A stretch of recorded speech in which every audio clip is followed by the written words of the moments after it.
Call. He's called, and he's out. Nice hand. We're going to sweat with Steve on this hand and play it from Mr. O'Dwyer's point of view. Steve O. Sweat your cards. It's his small blind. Deuce 4. Yeah, let's see a flop with these. He calls. No raise from Roger. He checks his option. We're probably behind. Well, Steve flops bottom pair, plus he has a couple of backdoor draws working for him. A pair is going to be the best hand most of the time. He checks the action, and Roger Sipple bets 175,000. We've got the perfect hand to check call with.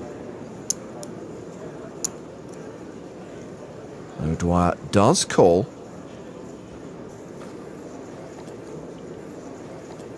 And just to annoy Joe, I'm going to say that Steve has improved to 2 pair. Technically, you are not wrong.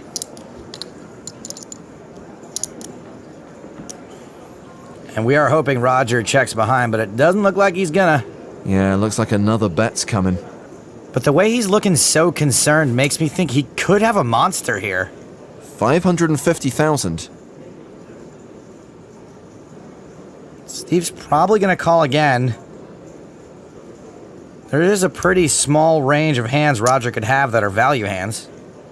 Steve does call, and we have a pot of 1.68 million. A 9 on the river. Steve checks for a third time. Pretty passive line. I'm all in. And Roger shoves for 2.2 million. It's an overbet. How does Steve O'Dwyer respond to this? I'm gonna remind everyone, monster is what I think Roger has here. He is repping a very narrow range, but I think he's got it this time. How often is he bluffing here? Hero call. Full house. Got him. That is a monster. I can't beat a full house. I was hoping you couldn't beat a full house. Can't beat much of anything, but Blinds are now 250,000, 500,000. Around to Juanda in the small blind, Queen 7.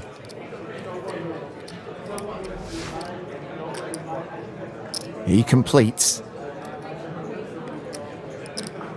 Jensen with Jack 10 checks his option. Once again, 2 very standard hands for this stage of the tournament. Well, it's top pair for Jensen, second pair for Juanda. John checks. You can't see bet when you don't raise pre-flop, and besides, this is already a good hand to try to get the showdown. Frederick bets with the best hand, 600,000. And Juanda calls. The turn card is a queen. Juanda now with 2 pair and a commanding favorite. That is a hell of a card for Juanda. He checks a second time. Jensen bets a second time, 1.6 million. Jensen wants Juanda to call with a 7, just not a 7 and another pair. Juanda's not calling. He's raising. He check raises to 4.8 million. Jensen should really only be calling here if he thinks Juanda's the type to run some kind of crazy bluff. I'm not sure he is in this spot. Jensen calls the raise. Juanda's certainly capable of semi-bluffing, but if you think that's the case, you should probably just check back. 12 million in the middle, and Juanda rivers a full house. All in. He shoves on Jensen. Great spot for John to shove. All the draws miss, so if he wants to make it look like he's got a busted draw, this is probably also exactly what he'd do.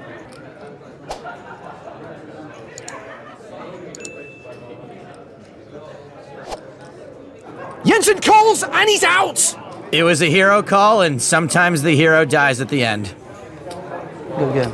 Good game, man. We lose Frederick Jensen. Good game, man. Good game, man. So, Pedro Marques, Like 1.8, right? 10-3 of hearts. 1.7. He likes to defend with a pretty wide range. As long as that wide range is suited. Marques does indeed call the raise. This is why we don't see many raise and takes it. People very stubborn in the big blind, as they should be. Hi-ya! Marquise flops trips. Checks the action to Danny Tang. Just ace high. 2 overs to the board. Does not see bet, checks behind. And given Marquish's wide defense in the big blind, ace-9 high is still going to be the best hand a lot of the time. We can see that he is now drawing dead on the 10 turn, a full house for Marquesh.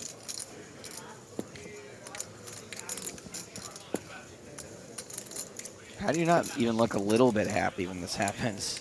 On the inside, he's gonna be like, oh man, I can't even believe I just did that.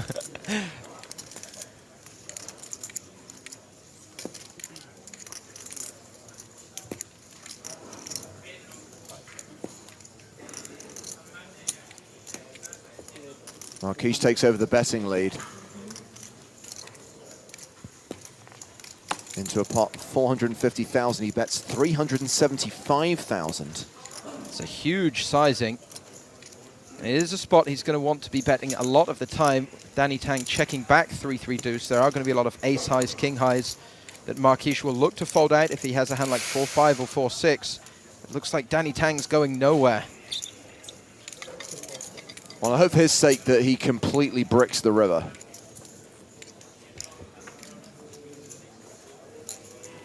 Oh, he pairs his 9. On a brick, not the worst card possible for him.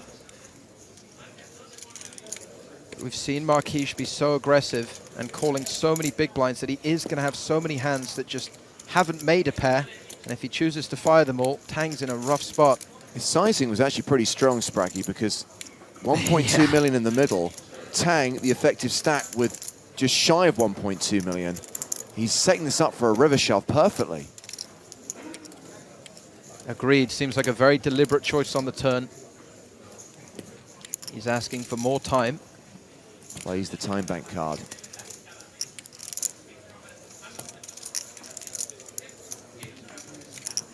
Will he threaten Danny Tang's tournament life at the river? Is he time banking here for, wow, for deception, or trying to think of a sizing?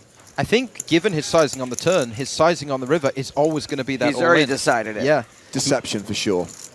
And now this polarizing bet puts Tang in a tough spot.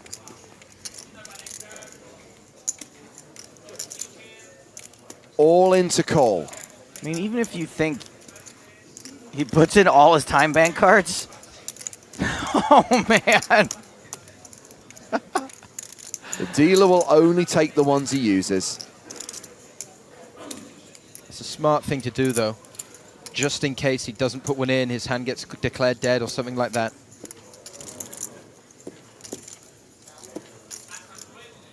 Now, we have seen Marquise bluff before. Yesterday, he check-shoved all in. A monster bluff. So he is very capable of doing this with a load of hands that are not a full house, like 4-5s and 6-4s and backdoor diamonds. And everyone's seen that at this point, too. Exactly. By no means an easy decision for Danny Tang. Oh, why did he have to hit that 9?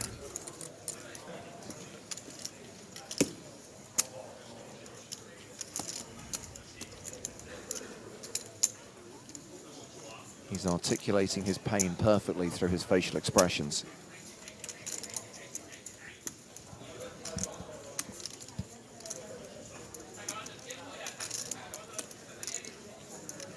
Marquise does have plenty of 3s that call in the big blind. He may even be capable of value jamming a 10 here, a decent one at least. So these are, I mean, that's a reason to fold. But once you add in all those bluffs, it depends. If you start adding in 4-5s and 4-6s, then 5-6s and 5-7s, then random diamonds, then maybe he just goes crazy with a Jack-8 because he knows that Tang is capped when he checks flop, so he just fires it off. Maximum pressure. And do you think the dynamic of table chip leader versus table short stack makes you more likely to want to call this off too? It's more likely Marquesh is bluffing given the amount of chips that he has and given that he can threaten Tang's tournament life, yeah. He's going to be on his final time bank card soon, and then the dealer's going to count him down to 0.